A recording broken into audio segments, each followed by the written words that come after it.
се обидуваме секој пат да направиме една убава така еден културен диверзитет во целата утринска на Телма, така што нека биде и ова убаво финале овој петок да уживате со почитуваниот ветеран во модата кај нас, почитуваниот Никола Евтимов, кој што се обидував да се сетам Никола и велам на Кате, не знам дали јас и ти некогаш професионално сме направиле во некои минати дамнешни, не знам, ете, времиња, некогаш интервју, ама ќе ми биде драго ако и прво. Не се сеќавам ниту јас. Прво имав... Добро ми дојдеш еднаш. Благодарам, добро те најдов. Гостував по различни поводи, меѓу другото еднаш бевме за Џолев и уметностите со готово. Булевски. Со Дејан Џолев, тука е, така е, готово. Сега се сетив. Да. Ми даде и ти мине историја, бидејќи тоа велам на Кате, обсервираме толку многу теми дневно. Апсолутно, да. И понекогаш само знам да подзаборавам и јас понекогаш. Не ме Динамична држи е меморијата. професијата. Да, динамично ние, ама убава ние. Да, Ги уживаме и апсолутно. драго ми е што тоа пред малку кажав, што и оваа платформа може да искористиме да ја глорифицираме и модата вам како Да. уметници, нешто што се создава вистински така некаков моден диверзитет, а затоа ти многу добро денеска ќе знаеш да го протолкуваш. И сега се сеќавам, дали некој пат конкретно некој филм ти побудил интерес за да направиш нова модна колекција? Ова го говорам бидејќи сега по не знам кој пат, по 30 пат го гледав The Devil Wears Prada или Ѓаволот носи Прада и велам каков филм маестрален, и да не збориме сега за актерските перформанси на Мерил Стрип и Ен Хетуеј и Емили Блант така натаму.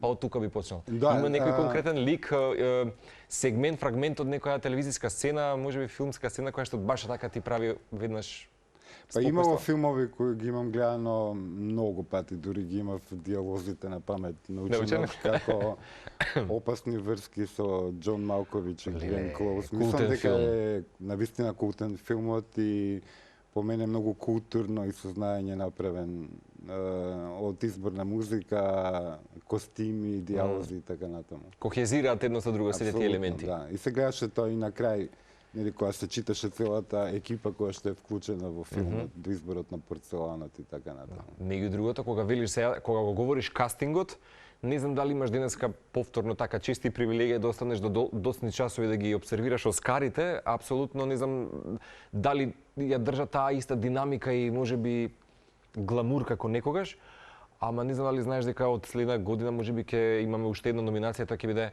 за најдобар кастинг. Да. Баш она што го спомена сега за филмот. Нешто годинава дзиркав, за жал поради дел од моите обврски не можам повеќе да работам по цели ноќи и да бидам буден. Морам порано да одам во кревет.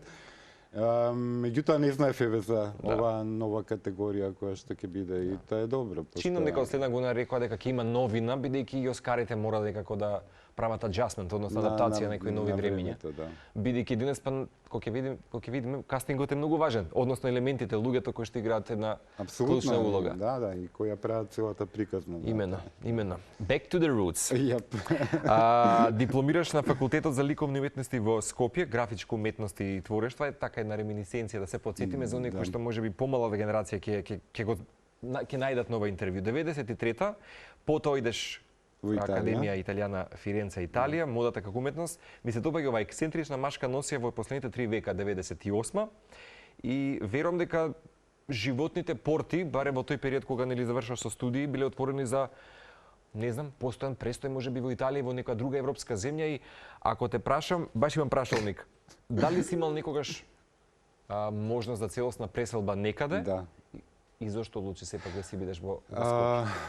Во Италија, иако бев на 29 години, физички изгледав како 22, ментално не знам. Во тој период од животот најмногу се радував на тоа што сум во Италија, што можам да учам од големи мајстори или стручњаци во одредени области на модата, меѓу другото историја на мода и костим, затоа и тезите беа такви какви што беа. Меѓутоа, јас имав еден личен проблем, а тоа е моите пријатели да ги сметам за контакти. Затоа што не си дозволував тој праг да го пречекорам и сето она што беше надвор од моето пријателство, а имав сега ќе звучи чудно можеби, меѓутоа пријатели за кои и фирентинците се тепаат да дојдат до нив.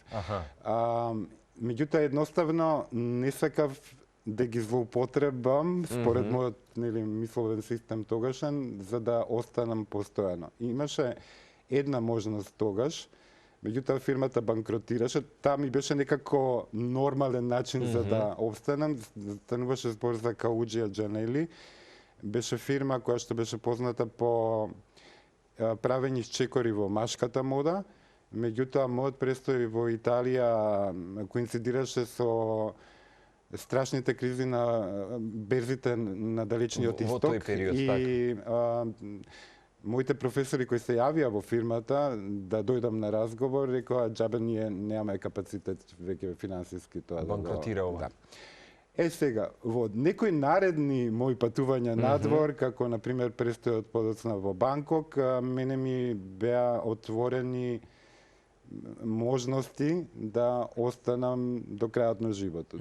Меѓутоа, Баш long term, баш да се и овековечи штани. во тој случај и во некои други слични се враќав од емотивни причини, колку и да налудничаво може да звучи.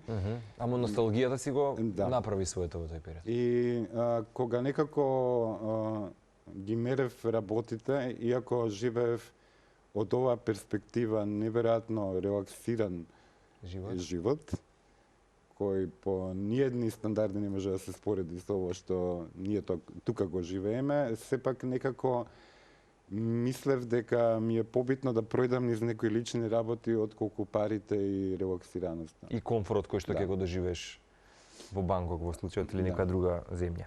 Добро, дали Скопје тогаш беше вистински авангарда? Да речеме и не се подпираше толку многу на конвенцијата, напротив, и кој би го одбрал можеби како период најавтентичен за Скопје за своја лична експресија во модата. Иако тогаш да речеме нели се некои твои почетоци, ама Да. Па растејќи помеѓу Скопје и Загреб, затоа што мајка ми беше од таму, имав две локации кои што ми беа дома. И Скопје имаше еден дух, Загреб многу поинаков. Она што во Скопје ми се допаѓаше, можеби имавме потрошни тротоари, можеби некои нешта не беа средени, меѓутоа имавме луѓе. И мислам дека најголемата вредност на градот беа луѓето. Ние имавме многу отворени умови, не обременети од многу предрасуди и така натаму, кои едноставно го има или интелектуалниот капацитет или беа креативни и така натаму, и дел од тие луѓе кои што решија да беше се доминантен. одселат од земјата, одлично функционираат и во други средини надвор. И мене најмногу ми недостасуваат тие луѓе. Лично, иако можеби е од лични причини, мене 90-тите години во Скопје Имав чувство дека ќе ги одбереш, да. Допаѓаат многу. Затоа што знам дека прости на дигресија секој пат знаеш да ако влеземе во твојата лична биографија, конкретно во полето на модната естетика и презентација, секој пат си бил инспириран од различни влијанија на животот, 60-тите години, некоја митологија можеби од претходно, не знам, азиската култура и така натаму, ама сепак 90-тите ги одбираш можеби како бидејќи 80-тите беше нели тој убав диско ритам, така некоја поп 80s култура, ама 90-тите па донесе па сосема некоја друга авангарда и конкретна строга линија. Кога бев многу млад и дури дел од детството во тој период, мислев дека на пример 80-тите тоа е тоа, крајот, најдоброто нешто што меѓутоа кога дојдоа 90-тите и кога малку по-сериозно влезе постмодерната во модата, модата стана многу игрива. Од една страна беше игрива, од друга страна го имаше минимализмот. Конкретните бои, форми, кроеви. Играта помеѓу тие две крајности, условно кажано, ми се допаѓа многу, затоа што имаше и многу ретро тенденции. Од една страна беше, на пример, клабингот, клабинг културата во која што партиципирав активно и дел од инспирациите ми доаѓаа дури од секојдневниот живот и од случувањата и од луѓето. Па се до многу ретро тенденции, на пример, новиот денди во 90-тите беше многу атрактивно да се живее. Имено. А и беше авангардно. Апсолутно, да. Од поле на музика. Многу работи, многу граници се померија во 90-тите години. Имено. Имено. Ако те прашам, Дали денес постои навика на купување на македонски дизајн? Некогаш или сега би го извел? Дали има некаква сега можеби поголема тенденција да се испочитува македонското лого? Можеби од аспект на култура некоја сепак не е се така црно, да, затоа што и купување, меѓутоа и учество во некои побуџетни, добротворни акции, така натаму, како што беше она на Конект на крајот на минатата година, кога за кратко време се продадоа македонски дизајнери и се направи нешто убаво околу сето тоа.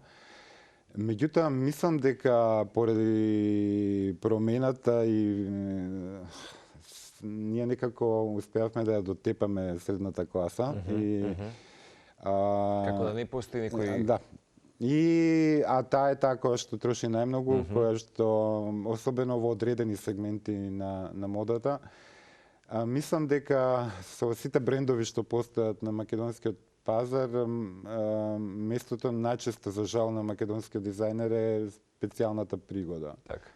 Кога се прави нешто по нарачка, по мерка и така натаму. Те прашувам затоа што да речеме и покрај таа голема мас модна сцена и индустрија, нели, од секој аспект, секој денес прави своја монетизација на нештото и затоа елам дали може и македонскиот моден артист и дизајн се губи, се гуши во тој дел или пак можеби ова што велиш ти денес повеќе се почитува да се носи убаво македонско парче, токму поради причината што имаш простор индивидуално сам да го искомерцијализираш на свој начин.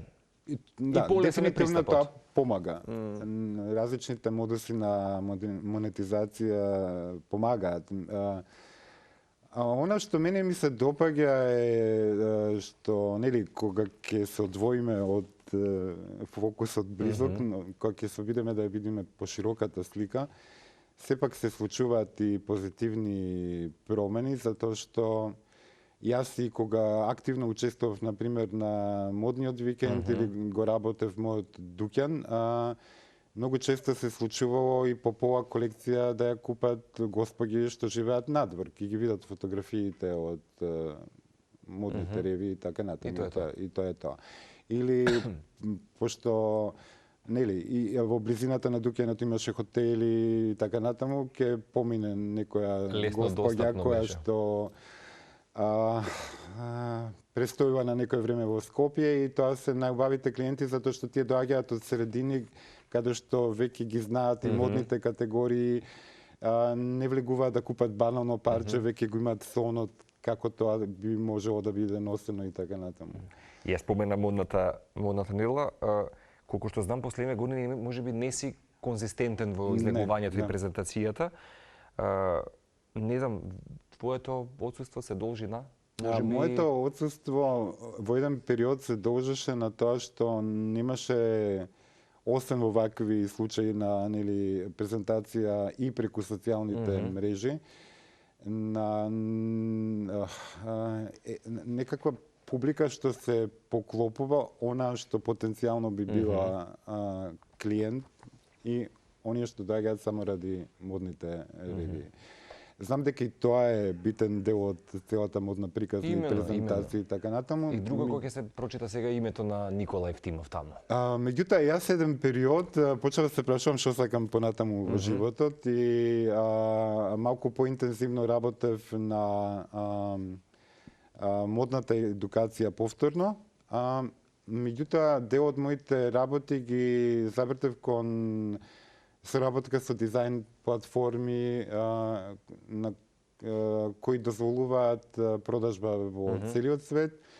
Работев од време на време дури колекции кои што се за некои си студија надвор од нашата земја.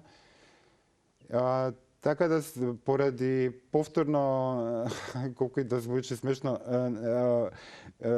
внатрешниот мир, колку и да изгледа немирен, на прв поглед ми е најбитен критериум во однос на сето тоа што го правам. И заради тоа можеби се должело тоа отсуство од некои модни настани локално, меѓутоа јас со некоја визија за некој поширок настап работев на други полиња. Јасно. Може би да речеме, бидејќи тоа е најчесто кога се гледа формата на посебна епоха на Никола Евтимов. Дали денес тоа што си во конекција со студентите, со нова генерација која што можеби ќе има некакво наследство, ти го надополнуваат чувството на некаква јавна сцена и јавно говорење, бидејќи знам дека и со Ирина Тошева имавте вие и модни приказни во епот. Практично никогаш не мируваш да бидеш во контакт со публика, не мора секогаш да биде материализирано нешто, ама точно, делумно студентите на некој начин го компензираат тоа, затоа што тоа е неверојатно благородна, меѓутоа исцрпувачка работа која што ако некој реши да предава, нели треба да биде 100% внатре. И фокусот треба да е. И секој е индивидуалец, секој е индивидуална приказна и едноставно на крајот на денот човек е истрошен после работа со 40 студенти, 20 ли колку различните биети, карактери. Меѓутоа, последниот период морав и таа граница да ја пречекорам, така да ете, работам у 2-3 смени во текот на денот, за да нели лани, не, прекони, више се измеша, бев на гостување во Холандија на еден фестивал со модна колекција, така да не сум одсутен целосно, меѓутоа можеби ме нема толку интензивно тука. Јасно. Си го дозираш моментот што велиш ти, за да го добиеш и внатрешниот мир. Во што можеби денеска Никола Евтимов не прави компромис со модата? Дали тоа ќе бидат можеби тенденциите кои што ги имаш постојано, да речеме? Ова е многу комплексно и убаво прашање и ме радува што ми го постави, затоа што не многу луѓе од кај нас ми го поставиле. Меѓутоа, барем научив да правам разлика од тоа што е Никола Евтимов како дизајнер и Никола Евтимов како некој што треба да плаќа сметки, да живее од својата работа и така натаму. Меѓутоа и тука има некои црвени линии, кога е сепак работа на тенка е границата. Вкус. Или например, јас никогаш, освен нели во некои први чекори кога пробуваме да одиме самостојно, не сум сакал да се откажам, да не можам да стојам позади тоа што го имам сработено. И колку и да е нешто во тренд, актуелно, тенденција и така натаму, предпочитам да ми дојде интуитивно, отколку слепо да ги следам. Како нова табула раса. Да, апсолутно. Тоа никогаш не сум го правил.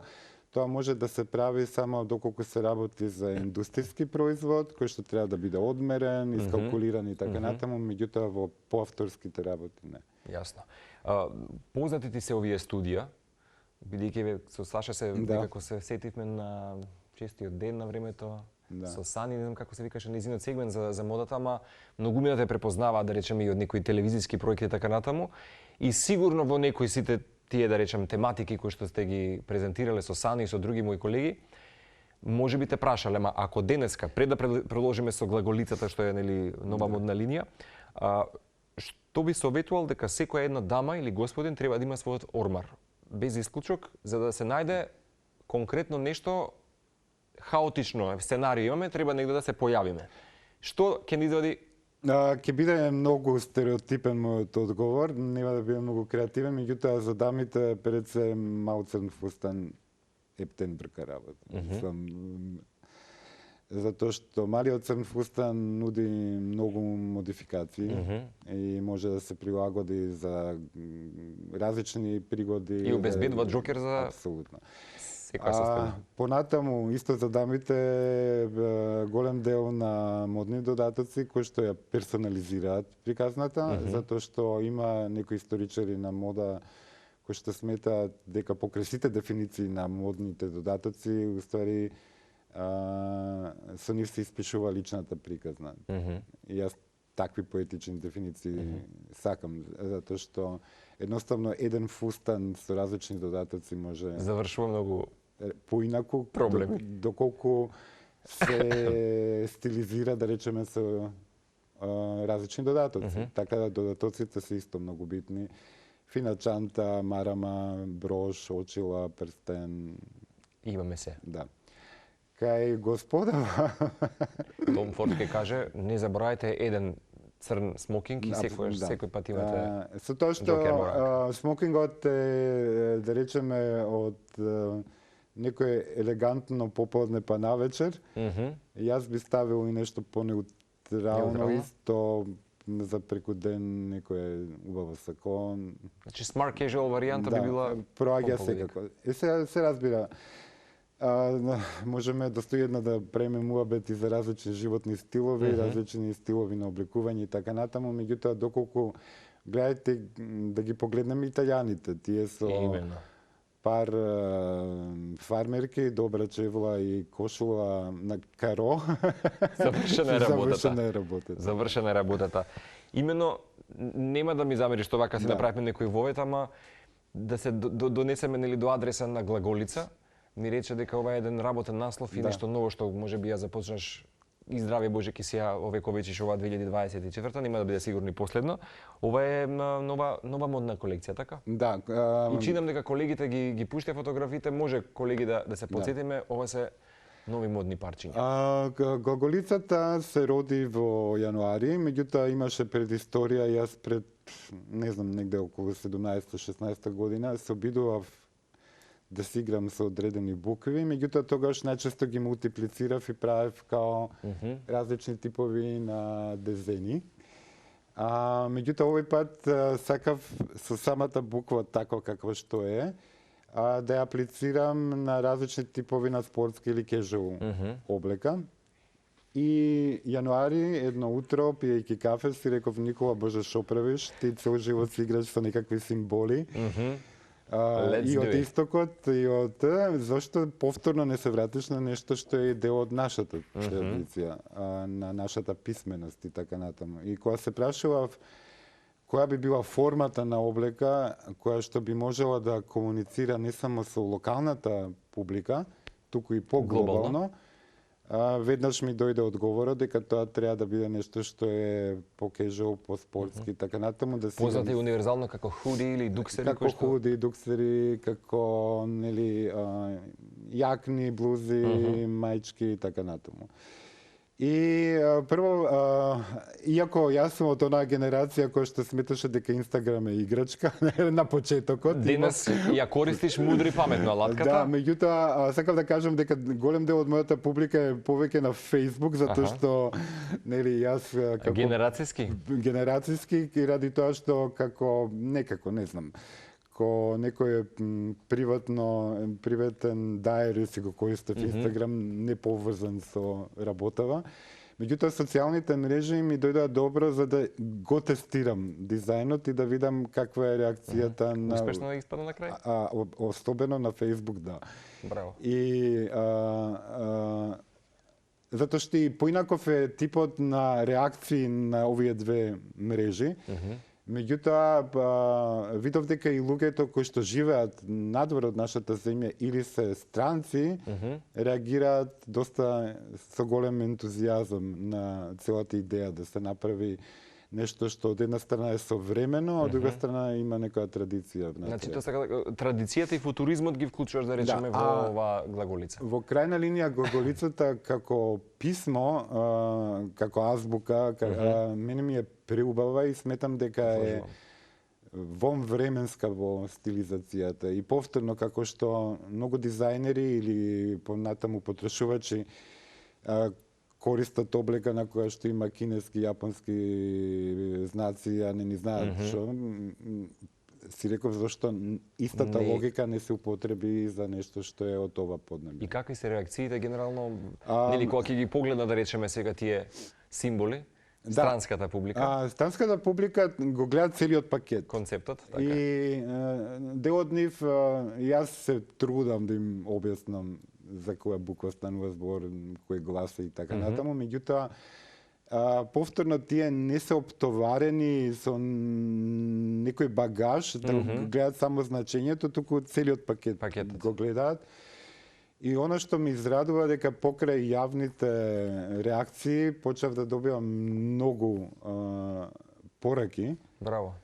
кога ќе биде во продажба, кога ќе може да се најде, дури Од тука и прашањето следно сериозно ќе те прашам. Ќе има оваа форма на изразување негде можеби на некоја следна модна недела, не знам каков ти е концептот за глаголицата или ќе биде сега, да, ќе дојдеме до тоа. Јас ја почнав приказната со овие дизајни, значи со нешто што е облека која што функционира на глобалните пазари. Меѓутоа, овој пристап на производство на овие дизајни е индустрија. Значи, тоа може да се сведе на минисерија, меѓутоа, мојата идеја беше да се создадат услови, да се најдат инвеститори и тоа да се заврши онака како што треба. Од избор на материјали, квалитетно производство и така натаму. Сега, за тоа малку ќе треба да се причека прво да ги завршам сите знаци на сите букви од глаголицата. Меѓутоа, јас паралелно се прашував кои се другите начини да може да се аплицира оваа идеја на некој друг производ. И од една страна почнав барем со првите две букви аз и буки на некои дизајнерски платформи, како многу поедноставена варијанта од ова. Меѓутоа и стапив во контакт со Лада Шоптрајанова Вртева, таа изработува филигрански накид и договоривме соработка на накид филигрански со истата инспирација. Браво. И тоа е веќе нешто што покрај тоа што Лада си има своји обврски клиенти така натаму, е нешто релативно побрзо остварливо, затоа што нели сепак станува збор за уникат, направено за конкретна нарачка и така натаму. И веќе ги добивме првите нарачки. Браво. И сега е периодот кога се прават нели првите проби, затоа што и таа никогаш не го изработувала овој тип на дизајн. Значи ќе ферментира работа во уште малку, меѓутоа, ете, како некој поширок одговор, покрај оваа колекција на спортска облека, се трудам и во други медиуми или друг тип на дизајн да аплицирам истата приказна. А сакам да те прашам, дали може би глаголицата ќе добие покрај оваа спортска варијанта некоја по-формална естетска или конкретно строга естетика? Тука јас би можел да влетам, затоа што не е поврзано со таков тип на инвестиции како за правење на пазар, на производ за поголем пазар, кога веќе нешто на ниво на повторно уникат, нешто што може во Македонија да се изработи без проблем, затоа што нели ние ги имаме условите да може да се сошие и да се везе и да се слика и да се печати што и да е. Да. Меѓутоа, сакав прво некако да го исчекорам тој пат, да бидам сигурен за да, како што влетав во идејата со филигранот, да бидам сигурен дека тоа и понатаму дизајнерски ќе функционира, така да сакам убаво да ми легне идејата и за нешто така, да го наречеме поформална. Прекрасно. Ако некаде на крај те прашам, кога се чувствуваш најстрекно исполнето, во која форма кога ќе го видиш твоето парче? Дали во секојдневие кога го носиме или? Сакаш да го гледаш тоа кај луѓето во секоја пригода? Мислам дека, барем мене лично, тоа ми е најголем предизвик, затоа што, знаете, кога има одредена пригода, таму има мејкап, има фризури, има чевли и така натаму, додатоци. И тоа е тоа. Меѓутоа, кога облеката ќе се види на улица, во некој трговски центар, во некој дуќан, на некој кој што поминал, нели, предходно кога го има в продажното место, купил и се тоа живее, тоа ми е, мислам дека ми е најголемата награда. Прекрасно. Ми беше драго да ти имам. Се надам дека така фино си помина барем со и благодарам за поканата, ми изненади со не со пријатноста на муабетот, затоа што тој е постојано пријатен, меѓутоа со обширноста на разговор. Па мислам дека треба малку фундаментално да влеземе во естетиката. Благодарам уште еднаш за таа можност. Имаат чест и привилегија да уживаат студентите со тебе, така што верувам дека тоа беше подеднакво исто и за гледачите на Телма. Те чекаме со на дополнување на приказната на глаголица. Да, кога ќе ја завршиме целата. Благодарам многу.